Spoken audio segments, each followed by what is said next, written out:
రాజన్న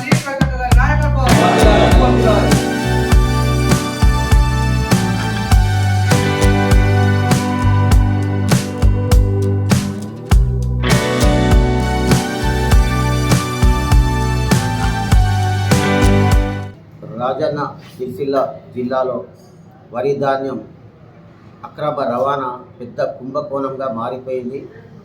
ఈరోజు అక్రమ రవాణాపై పలు పత్రికలలో వార్తలు కూడా రావడం జరిగింది. 6 నిందితులను మన పోలీస్ శాఖను అభినందించిన అవసరం ఉంది. వాళ్ళు 6 అరెస్ట్ చేశారు. 14,16,000 రూపాయల రికవరీ కూడా చేయడం జరిగింది. కొన్ని డబ్బులు బ్యాంకులలో ఉంటే దాన్ని కూడా సీజ్ చేయడం జరిగిందని తెలిసింది. పోలీసుల పాత్ర చాలా అభినందనీయమైంది.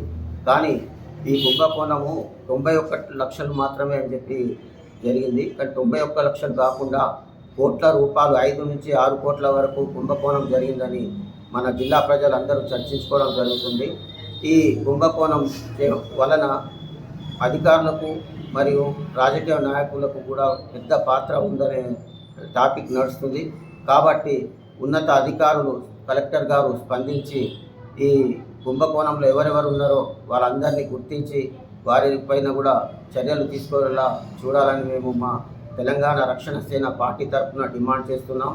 మా కవితక్క ప్రవేశపెట్టిన పాంచజన్య పథకాలు ఏవైతే ఉన్నాయో అందులో ఉచిత విద్య, ఉచిత వైద్యం మరియు ఉద్యోగాలు, ఉపాధి, సామాజిక న్యాయంతో పాటు ముఖ్యంగా రైతుల కోసం రైతే రాజు అనే ఒక పథకాన్ని ప్రవేశపెట్టడం జరిగింది.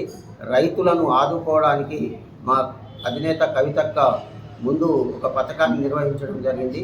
రైతుకు ఎలాంటి ఇబ్బందులు జరగకుండా ఒకవేళ అక్క మన రాష్ట్రంలో ముఖ్యమంత్రి కావడానికి చాలా అవకాశాలు ఉన్నాయి.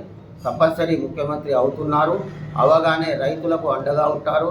ప్రతి కార్యాలయంలో కానీ ప్రతి పోలీస్ ఆఫీసులో కూడా మనకు రైతుల కోసం ఒక ప్రత్యేక వింగ్, ఒక గదిని ఏర్పాటు చేసి వారికి ఒక అధికారిని అటాచ్ చేసి రైతులకు ఎలాంటి సమస్యలు వచ్చినా కూడా వాళ్ళ సమస్యలను వెంటనే పరిష్కరించడానికి కృషి చేయడానికి ఒక పథకాన్ని నిర్వహించడం జరిగింది.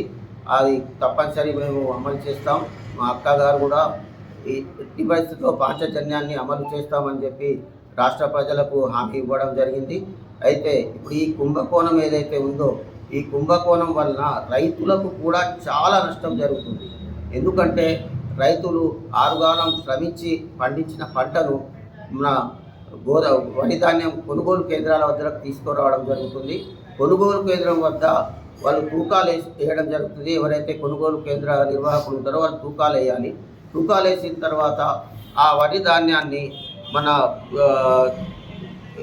ధాన్యాన్ని గోదాములకు తరలించడం జరుగుతుంది. అయితే ట్రాక్ జారీ చేస్తారు. ట్రాక్ జారీ చేసినప్పుడు మన గోదాముల దగ్గరికి చేరగానే ధాన్యాన్ని దిగుమతి చేసుకున్నాక అది ఆన్లైన్లో నమోదు కావడం జరుగుతుంది. ఆన్లైన్లో నమోదు అయ్యాక మనకు రైతులకు చెల్లింపులు జరుగుతాయి. ఇదంతా ఒక పకడ్బందీగా ప్రభుత్వము మరియు ఉన్నతాధికారులు నిర్వహించడం జరుగుతుంది. కానీ ఇలాంటి పకడ్బందీలో కూడా మనకు కుంభకోణం జరిగిందంటే ఎలాంటి అవినీతి జరుగుతుందో అందరూ గుర్తించుకోవాల్సిన అవసరం ఉంది. దీనిపైన పెద్ద ఎంక్వైరీ చేసి ఇంకా ఎవరెవరు ఉన్నారో రాజకీయ నాయకులు కానీ మళ్ళా సంబంధిత అధికారులు ఎవరైతే ఉన్నారో వాళ్ళందరినీ గుర్తించి వారిపైన కూడా కఠిన చర్యలు విధించాలని కోరుకుంటున్నాం. మా పార్టీ తరఫున 6 మాత్రం అరెస్ట్ అయ్యారు. ఇంకా మిగతా వాళ్ళు కూడా చాలామంది ఉన్నారు. కాబట్టి మా తెలంగాణ రక్షణ సేన పార్టీ తరఫున మేము డిమాండ్ చేస్తున్నాం. ఈ కుంభకోణాన్ని తప్పనిసరిగా బయటికి తీసి అందరినీ అరెస్ట్ చేసి రైతులకు న్యాయం చేయాలని కోరుకుంటున్నాం.